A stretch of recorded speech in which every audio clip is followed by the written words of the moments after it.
Yes, we are surviving a ridiculous December. We are back.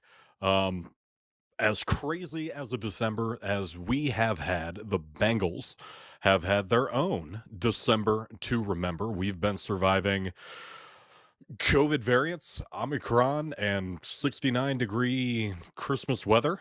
But Yeah. uh, but the Bengals have been proving everyone wrong and continuing to win. And what they just did against the Ravens, what Joe Burrow just did against the Ravens, you thought that we were hyped before. You thought that preseason or Joe Burrow getting those first couple of wins, we were like, yeah, we knew he was good. But now, how are you feeling now, Lukas? Woo! I mean, here's the thing about it is that the level of hype you and I have reached on this show, and the level of hype that I presented to the people of Athens when I did radio there about Joe Burrow, the hyperbolic nature of it all, the Paul Bunyan-esque storytelling that we've done on this show. I listened back to some of the segments. I mean, when we talked about his first training camp practice that he tore up, you go back and watch that segment and you're like, man, I don't even think that level of hyperbolic could have covered the event that happened on Sunday in 525 yards. That's what's incredible about it. It's like the disciples with Jesus, and then he goes and walks on water, and they're like, "Whoa, bro!" We're jumping right. It's Christmas, and we're jumping right into that. Have Merry you heard Christmas. of Jesus? But the disciples, when he goes and walks on water, they're probably like, "I didn't know he could do that." I mean, I knew he was Jesus and all. I knew he could do some cool shit, God. but like that's next level. We're gonna have to talk about this. Which that's what Jamar Chase was saying as he came off the field. He goes, that was boss level, 500 for Burrow. And they're just kind of like, Mike Hilton's looking around. These guys bought into it. These guys believed it. They had a few million reasons as well as Joe Burrow to believe in it, right? Contracts from the Cincinnati Bengals. But now they realize everything they thought about the kid, all of his potential, it's even more than they could have imagined. And that is going to just generate so much belief. And I'm so excited for this year, next year, in the next, 15 years of Cincinnati Bengals football. Yeah, absolutely. And you posted that you were keeping track of his Athens games of high school and him going almost over 500 yards there. What was that stat that you posted to the Coney? So we posted the stat on the 3 a.m. Coney about his record. So the 525 yards is actually the first time in Joe Burrow's career that he has thrown for over 500 yards. He threw for 493 yards against Oklahoma. We all remember that game, the college football playoff semifinal. Yeah, all Bengals fans, they were paying attention at that time. His other previous high, coming in at 492, was against the Fairland Dragons, 55-46 during his junior year, a regular season game. Now, let me tell you a little bit of background. It has been said, it is rumored. Now, when I say it is rumored, I've had about 10 to 15 people tell me this personally, whether fans, former parents of players, former assistant coaches that were on the team, that there was some, really racist language used at some of Joe Burrow's teammates during the course of that game. And it was one of those high school football games that when I say it's a rough crowd, I know there's only 500 people, but it's a rough crowd. Everybody is yelling things, and it gets, especially 2012, if you can kind of remember that time. That game was a tough environment on the road in high school as a junior season, a real test for them. They win 55-46 on the strength of 8 touchdown passes and 492 yards from Joe Burrow. Wow, the Athletic posted that he had 501 yards against Logan Elm. That was the stat reported in the Athens Messenger. So I'm not saying the Athletic is incorrect. I'm simply using the stats that Athens coaches have posted and submitted to the state of Ohio. So those are the stats that we used for the tweet, and the Athletic is getting its source from the Athens Messenger, which Kevin Wiseman, Jason Arkley did a great job of covering that era, and there's no reason to make a fuss about 10 yards. He broke the record either way at 525. Right. It's still kind of keeping it in the same range there, but I mean, you can't be adding or removing 10 yards from Joe Burrow because it's going to make a difference in the long run. Fairland? Is it Fairland? Yeah, the Fairland Dragons. The Now, Fairland Dragons from Proctorville, yep, Ohio. Proctorville. Now, when I did play-by-play for Athens, this is after the Joe Burrow era, we went down to Proctorville, which was the first time, because if you ask the athletic directors down there, Athens didn't play Fairland after that year. They did not agree to go down to Proctorville. They finally agreed to go down to Proctorville again, and boy, that game got, it gets about as chippy as a high school game can get. So it's an interesting little rivalry that, if you talk to the coaches and people that are involved in Athens, I think Athens cares more about it than Fairland does. I guess the people from Proctorville, some people on Twitter were like, oh, it's not that intense. I don't know. When the people from Athens are coming and telling me that it got intense and they needed to raise their game and the stakes were raised, it's just cool to see that those 3 games, his records, it's not like Andy Dalton's records where it's like, oh, week 3 at 1 p.m. against the Jets, he threw 5 touchdowns versus Geno Smith. Joe Burrow's 3 best games are the division on the line in the NFL against the Ravens, the college football playoff semifinal, and a crucial regular season game where his teammates are getting racial slurs thrown at him. So it's big stakes, big games, and you love to see it. I mean, that surprises me so much that Proctorville, Ohio, right there over the river from Huntington, West Virginia, would say anything but the nicest comments. Listen, I am just saying, I'm not saying that it was said, that I know 100%. I'm just saying it's been said to me by multiple people that things like that were going on in the field that night. So take that for what you want. But we do know this, whether that was said or not, if you piss Joe Burrow off, yes, you're not going to like how that game ends. Yeah, even if it wasn't said, the Athens players believed it was said. And it pissed Joe Burrow off. It pissed him off. And every time you piss him off, fire gets ignited. And so and what's most exciting about this, Matt, to touch on what the importance of that game means, it was the same thing that happened against Texas. Mm-hmm. So there's a connection of Joe Burrow's confidence where everybody says, oh, he's fully confident himself. No, Joe Burrow is confident to the level that he knows he should be rationally confident. He's not an idiot about what he's capable of. Otherwise, he would be making mistakes that are beyond his talent. You don't ever see him try anything that he's not capable of. What's interesting about 525 yards, in that what you saw in college at Texas, is that when he realizes he's capable of more, his confidence level rises. And when his confidence level rises, his play rises. He becomes more vocal. He starts to help his teammates more, and it helps the offense grow. Jamar Chase said when he was struggling during training camp that he made him get more vocal, be more confident. The more he leans into this personality, hey, were you thinking about Wink Martindale? Maybe, right? The more he leans into that, the better of a player he's going to be. Consequentially, though, the bigger target there's going to be on his back. But we've been waiting for 30 plus years to have a freaking target on our back, and I'm so excited for it. I don't like the column from Cincinnati.com. Oh, well, you don't want to tick off your rivals for future years. I don't care, right? We've tried not ticking people off before, and it's never worked. This guy believes in it. Let him do it. And just go get that killer instinct. Be a different animal. Yeah, well, I mean, and we're seeing fans from other teams that are coming into the games with so much confidence. We're playing the Bengals. Oh, we're just playing the Bengals. Joe Burrow's great, but we're playing the Bengals. And then Joe Burrow goes out there and embarrasses them, or the entire team is working well together. Zach's play calling is not pissing me off, and just steamroll right through them. And you get these fans of these other teams just going, well, I thought about this game 20 different ways and I never saw that happening. And it's, well, that's your fault, because we can see that is the future, and this is the Bengals team that is going to be more often the outcome of these games going forward. Well, if Joe Burrow plays like he did on Sunday. So this is what's scary, Matt, is the fact that I saw it. What I saw. I mean, I don't put a ceiling on what he can accomplish, because that was the greatest quarterback performance I've ever watched full game, honestly. And you could say the Ravens go watch the game. Joe Burrow is creating yards with his pocket movement, with his ability to step up and slide and bounce off a tackle and deliver a strike. And that backup Ravens secondary, it was bad.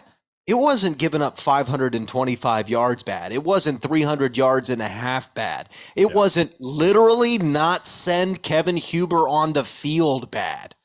And Joe Burrow just played perfect football. Perfect football. And he's in year 2. And his number one strength, which is processing the game, Matt, is that going to be better when he's 34 and has played in the NFL? Could for be. 9 years? I feel like it's going to be. So could be a little bit better than his second year, than his, 17th, 18th game? Yeah, maybe. I mean, but like, look, how giddy Matt and I are. Listen, if you're another NFL fan, look at me.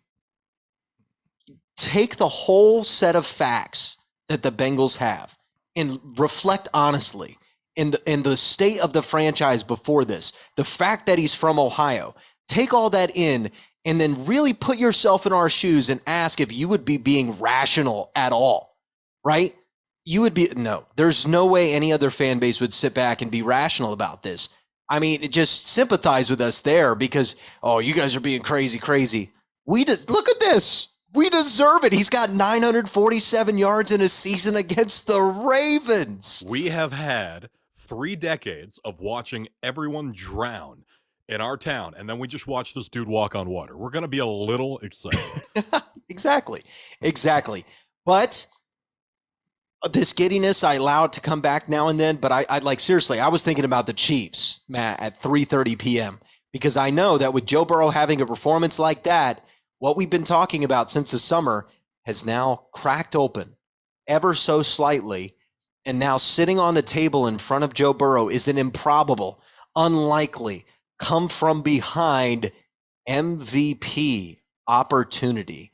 Yeah. And isn't that thrilling to think about, man? Yeah, that's pretty crazy. We knew that he was going to be able to have that comeback player of the year type of mentality. We saw him ahead of everything that he was doing with his injury and coming back. I mean, say what you will about Dak Prescott, he is also lighting it up and right now the front runner for comeback player of the year. But the Joe Burrow is the MVP of the Bengals and of the league. He had people ranking him in the 20s, low 20s of like Greg quarterback Rosenthal. rankings. Yeah, there you go. 6. And now he's top 10, top 5 quarterback rankings in the league. Yep. Greg Rosenthal has him at 6 now. And this is what I love. Greg. This is what I love about his game. It's undeniable. It's undeniable. You watch Tua play and you're like, I know the completion percentage is 70%. You know, but when you watch Joe Burrow, when you watch Justin Herbert, when you watch Patrick Mahomes, when you watch Kyler Murray and the way he scatters around, when you watch Josh Allen's size and the way he runs over people, and when you watch Tom Brady for so many years, it's undeniable, right? It's continuous. It's consistent. It's time and time again, dot after dot after dot, strike after strike after strike, right read after right read after right read. It's undeniable. And that's why you see him flying up these rankings. People understand now what we've been saying since August, that this is what the vision was about Jamar Chase and Joe Burrow and Zach Taylor. This is the vision of what it could be. And the fact that you have this much youth and the fact that Joe Burrow, you know, is going to be the hardest worker, at least top 5 hardest workers in the league with this amount of youth. I just can't even imagine where they're going to go. Not even thinking about what they have the opportunity to do this weekend, which is establish themselves as a legitimate AFC contender, as the legitimate number 1 threat to Patrick Mahomes and the Kansas City Chiefs. Yeah, and that is a perfect segue into the Chiefs, who have looked terrible. I think I even said it on this podcast a few months ago that Chiefs looking terrible helps the Bengals to look a little bit better in the AFC, but they're on an 8-game win streak and unstoppable. I mean, Travis Kelce looked like he was potentially going to be out, but he is probably going to play, and then the Bengals are depleted at linebacker. But the line right now, -5.5 to the Chiefs. Yeah, I don't like. I would wait for that line to get up to 6.5 before I really jump on it to feel safe with my money. But I think this game's going to be close. I think the Bengals are going to show that they can hang. Now, are they the little brother that's like just turned 16 and he's hanging out with his 20-year-old brother and like, yeah, he gets the jokes and he's a little funny, but we're not going to take him with us when we go to the party, right? Mhm. Is that where the Bengals are? Where, man, there's some flashes. They kind of look like the Chiefs. They're hanging in there, but they don't have the horsepower yet? Or is it full fledged, kick down the door? No, no, no, no, no. We're a threat. We're more than a threat. We're the team you should be most scared of. We're the team that you should have been most scared of the entire season, but everybody just kind of overlooked us. Everybody just kind of looked past. If you look at the Bengals circumstance, the talent, the players, the draft picks, the background, the coach in his third year, the quarterback in his second year, if you look at the set of facts and circumstances, the only reason that you shouldn't think that they could be an AFC contender, a worst of first flipper, is the Bengals logo. That's it. And so if the Bengals are able to go out there and beat the Chiefs, I guarantee you everybody will stop looking at the logo. They'll start looking at the name at the back of the quarterback's jersey and go, oh, crap. This is the guy that made Nick Saban look like an idiot. This is a guy that threw 60 touchdowns in the SEC. And it's not just a thing that happened in college. This is the real life quarterback prodigy you never heard of coming right at your face. Yeah. Yeah, 100%. And I thought you were going to start dragging the B logo and say, okay, we're going to have to change it back to the tiger because that's my biggest issue Maybe. with the logo. I think that the Cincinnati stripy bees is not that intimidating of a logo. Like if you're just like showing, some girl on the street, like, here, what do you think of this? Oh, the orange bees. I'm sure that I'm sure that they're a great, you know, high school team. I really think we need to update the B. If we're I love all the new jersey and stripes and all Yeah, of the that. jerseys look Everything great. they're doing with the ruler of the jungle is fucking awesome. They need to at least have the B be secondary or just thrown down the list. Listen, Joe Burrow's presence has improved the uniforms. It's improved the stadium Or just presentation. just keep just add a few more letters. We can be the Cincinnati Burrows. The logo. Oh, we are at this point. The logo will. I think it'll all change, and I think the Bengals will get an indoor practice facility, and I think it'll be the same thing that happened to the Colts. I think in 15 years, you're going to think completely differently about what the Cincinnati Bengals as an organization are. Mike Brown's perception in the media will change. Like that's what happens when you get a great quarterback. That's what happens. I mean, the entire story can be rewritten in the positive way that a lot of us Bengals fans have seen the Bengals story. It can be rewritten for the entire nation. And with the stripes and the Midwestern and the underdog and the swag of Burrow, they could capture the attention of a very large section of the country and be a significant team. And get ready, Bengals fans. There's going to be a lot of people that hate us, and there's going to be a lot of people that want to hop on the bandwagon. And you're just going to have to accept that with winning, Bengals fans aren't going to be used to this. With winning I'm not used to you talking about it. with winning, if they can find a way to win playoff games and be deep in the playoffs and make Super Bowl threats and runs, you're going to be like, wait a minute. This cousin of mine that's never worn a Bengals jersey is talking all about Joe Burrow. You're just going to have to accept all the bandwagon fans and welcome them on. Say, hey, I've been keeping the seat warm for you. We're ready. We're ready for this. So it's an exciting time. And, it's Christmas time. You see the kids opening up their Christmas presents and doing the gritty, and it just warms your heart. It And does. it's a great time to be a Bengals fan. And, as a guy that's entering my mid-20s, I'm thinking about, man, am I really going to make my kid be a Bengals fan? And now I'm That's a like, tough yeah, decision. I'm like, I think I should. Now you're like, man, I don't want my kid to miss too much of Joe Burrow's career. Yeah, well, I mean, back then, if you're looking at your parents who made you Bengals fans, you're just like, why did you hate me? It's like the same if you got a stupid name or a stupid middle name. It's like, why did my parents do that to me?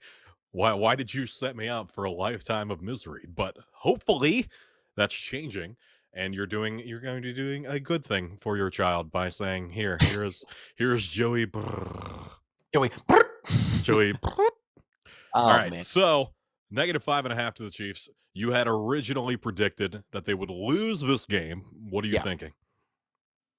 And what are you taking? I'm gonna, Negative 5.5. I'm gonna take the Bengals plus 5.5. I would rather have it at 6.5 or 7. Yep. But I'm gonna take them plus 5.5, and I'm gonna say 38-35, which is what we predicted in the preseason article. I just think it's a back and forth fourth quarter game. It's just going to be one of those games that an NBC executive is going to be sitting around going, "What are we doing?" This Joe Burrow kid, we've had like 7 opportunities to put him on prime time, and we've just missed every one. And here he is in a duel with Patrick Mahomes, and this might be the next Brady Manning rivalry. And I think that Herbert, Mahomes, Burrow, I think they're separating now. I think that is the Roethlisberger, Brady, Manning. And there's going to be some Phillip Rivers, and there's going to be some Andrew Luck that pops in there, and there's going to be some Joe Flacco, little sprinkle in, right? There'll be other quarterbacks. But I think those 3 are the center. Exactly. Those 3 are the center. Those 3, Mark Sanchez, those 3 are the center of the AFC, and they will be for the next 10, 15 years. And it's unfortunate that the first matchup between both Joe Burrow and Justin Herbert and Joe Burrow and Patrick Mahomes had the opportunity to be Sunday night football games that they could showcase the entire future of the conference, and they passed on them and kept them both at 1 p.m. Eastern on CBS. But hey, Nance and Romo are going to be happy because this game's going to be up and down, fourth quarter, who has the ball last in their hands. Patrick Mahomes, Joe Burrow shake hands at the end and look at each other, and it's like these guys are going to be taking haymakers at each other for a long time coming. Yeah, I'm very surprised that this wasn't even talked about as being moved into prime time. Yeah, over like, under, what the hell, man? Over under We'll watch it. 49.5. I mean, we're going to watch it regardless, but over under 49.5. You think it's going to be going back and forth? Taking the over there? 35-38 is over. Yep. I'm taking the over there. Take over 599 combined passing yards too. I mean, these defenses are sneaky good, and I wouldn't be surprised it's the NFL that this is a sneaky 24-21 game where there's a turnover each way, and it's just about, who catches a tipped pass on an interception. Like, I would hate for it to be that. I'd almost rather the defenses both have like C days, and it's a 38-35 type.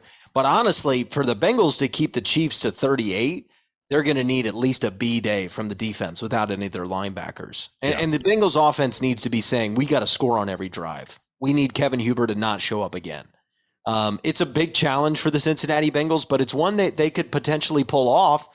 And hey, all it takes is one interception of Patrick Mahomes to win the turnover battle, and you might be the team that wins 38-35 instead of losing 38-35. Yep, and I think that's exactly right. That's what it's going to come down to. If they're going back and forth, then it's going to be the turnover battle and channeling some of that momentum. If they can score twice in a row, touchdowns instead of field goals, you can put Patrick Mahomes in a spot where they're going to have to start making chances and taking those chances, and we could potentially force a turnover. I just think that the urgency is on the Bengals side in this game. I think the urgency is on Joe Burrow's side in this game. I think Joe Burrow understands that this is a prove it game for him. That if he can at home welcome Patrick Mahomes and put up a royal performance and win, that he launches the Bengals and himself into legitimate MVP conversation. And I think that Joe understands that winning the game wins the division. But it's moments like this, he knows it doesn't. The MVP doesn't matter for him. The MVP and these records and these yards, it matters for the team because they're the ones catching the frickin' passes, right? On the T. Higgins touchdown where he runs the little in and out, the zig route where he goes out and it's a beautifully run route. Jamar Chase was wide open on that for a touchdown for a slant route. I believe the other slant on the play, I think Tyler Boyd was running one. It was wide open for a touchdown too. Burrow he's trying to up T's confidence because T is the quiet guy in the wide receiver room.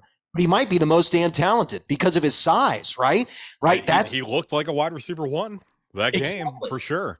Exactly. And Joe's like, oh, I'm going to get T another touchdown. He wants to spread it out. He wants to keep them happy. He is that My manager. fantasy team was very happy about that as well. Yeah, well, I got eliminated from the playoffs because Jamar and T had 4 combined points the previous week. But let's not talk about that. Let's pretend like I was in the semis when they went absolutely off. Yeah, I just stayed out of the punishment. So I was not in the playoffs. I was 7th and missed the playoffs by 40 points. So it was the exact same record, 6th loss immediately. Scored 65 points that first week and then 140 the next week with the exact same team. Absurd. Yeah, I mean, I was the defending champion, and I was just happy that I made the playoffs. I didn't completely embarrass myself after the championship. You know, that Super Bowl hangover in my life is certainly real. Yeah. You know, I wouldn't do it Joe Burrow, which would get right back in the film room. I got to win another one. No, when I won my championship, I kicked my feet back and said, damn, this felt really nice. This is really good. I would love to do some just post-game interviews after fantasy football matchups. All right, what happened out there? Well, you know, the Bengals won, but Jamar and T had 4 points. It's like I can't get mad at them, though, either. I was, like, happy that they won. And so I'm looking at it like, that sucks. But when the Bengals are good fantasy, it doesn't really matter. It doesn't matter as much. No, doesn't matter. All right, we are almost out of time. Last thing. I'm Bearcats. I'm also terrified. This is like, there's too much good happening in Cincinnati sports right now. It's just, this is something. There's a train coming somewhere. The Reds are taking all the bullets. That's what they're doing. we're throwing the Reds into the dumpster fire, and then we're just letting everything else. Do that. We have to sacrifice FC Cincinnati and the Reds turning into the worst organizations in their respective leagues might be enough to get a national championship at a Super Bowl. Out of the Bearcats. Everyone was kind of floating in the middle. Then it was like, oh, we're trying to no, right back down to the middle. But if we sacrifice 2 teams so 2 others can rise, that's what we got to do. In my head, I just pictured like a old gunship, in the word the Bengals are behind the Reds, and the Bearcats are behind the Reds, and the Reds one is on fire, and just like it's just. I got Star Wars on my mind, so exactly. Yeah, this Bearcats game, man, is terrifying. It's terrifying to me because it's Alabama. Saban's had a month to prepare, and I was much more hopeful a week ago than I am now that the game is. It's here. It's here now. Yeah. You know, Alabama, Bryce Young, they're going to have the ball soon. and the Bearcats will be on the field, and we have to stop them. And you're going to have to figure out truly what you're made of. And this is what you asked for as a group of 5 team. This is what I have been, I've spent a lot of hours yelling about the group of 5 needing to be included in the college football playoff. So everybody that's kind of planted their flag on that hill, on that opinion, this is a massive moment in the history of college football. In which way it'll turn, this is a massive moment for anybody that went to school at a Division I school, the like 70 that don't matter in the FBS. Yep. This is a massive moment. It's a massive moment for Bobcat fans, for Red Hawks fans, right? If you're a Toledo fan, Ball State, I'm not going to go through the whole MAC. You guys get it, right? If you're a fan of one of those small schools and you ever dream of maybe luckily, like imagine Joe Burrow, our guy, grew up in Athens. Considered partly, not heavily, just going to Ohio where his dad was the defensive coordinator. Imagine if Joe Burrow had played in the frickin' MAC, and you get this special conversion and you have a special team like the Bearcats have. You want an opportunity to play for a national championship, and this is a massive moment to determine if it'll ever happen again, right? And it's unfortunate that Cincinnati has to almost win the damn game to guarantee that this will happen again in college football history. At the very least, not get blown out. But you're exactly right. If for all group of 5s, non-power 5 teams and conferences, you're looking at the Bearcats the same way we're looking at Joe Burrow and just saying, you got in. Now, save us. Do it for all of us. You know that all those teams, all those students, all those conferences are going to be rooting for the Bearcats because, I mean, it's Alabama. That I saw a quote that one of the Alabama players was saying that it feels like they're the underdog when they're 13.5 point favorites No, and it's they're Alabama. it's that you're watching David versus Goliath in real life, dude, and nobody cheers for Goliath in that story, right? Exactly. It's not Exactly. that you're You're the not the underdog. actual underdog. Just no one The fucking only likes you. the only people that like Goliath in that story is Vegas, who was like, minus 17 and a half on Mm, Goliath. yeah. Yeah. Fuck So, that. we've gotten way too biblical. I'm not that religious. No. We lost out like two or three. we It's the we Christmas were tree. it has to It be. gets me going, man. Our special guest, the Christmas tree here. We're 5 minutes into this podcast, and you're like, all right, so Joe Burrow is Jesus. You know, I'm not that biblical. Okay. listen, Star Wars is like a biblical story. So Oh yeah. I say I'm not that religious, but there's a Christmas tree and I'm staring at a nativity scene underneath the podcast equipment. So we definitely decked out for Christmas. You have it under your desk? Well, this is not a desk. This is Oh, where the nativity scene was. It is okay. under. Gotcha. I was like, that's a weird place to put a nativity scene. Yeah, no, it would be a little disrespectful to have had it here Yeah. the whole year. Yeah. Throwing baby Jesus on the ground. Well, it's a nice wood carved one, Mm. So it just looks cool more than anything. Again, I'm not very religious, but All right, church is over. I'm going to be going to the Bearcats game. I'm flying out tomorrow. you're flying, you're going? I'm going. Oh, I'm oh, going. boy. I got some N95s. I'm going to stay away from all the Texans and everyone that I see next to me with all this crazy shit happening. But it's history, and I am going. And if it's anything like the Sugar Bowl versus Florida, I will probably be drunk enough at halftime that I'll think they're winning, whether they are or not. So hopefully they are. I think they're going to keep it competitive-ish. I think it's final score like 31-17. But there's a tip pass interception where they almost get the ball back, and it would have been 24-17 with Desmond Ritter ball in his hands. So I need Desmond Ritter to have the game of his life. hey, that 9 energy. Yeah, Toss it back and forth. we just throw Joe Burrow in his jersey, and I think Joe would be would willing. anyone notice? He'd be like, "What are you guys running?" Okay, yeah, let me come play in that game real quick. He would slaughter out. Like if Joe Burrow walked out on the field in a Bearcat uniform, Nick Saban would retire on the spot. He'd be like, I'm not playing that guy again.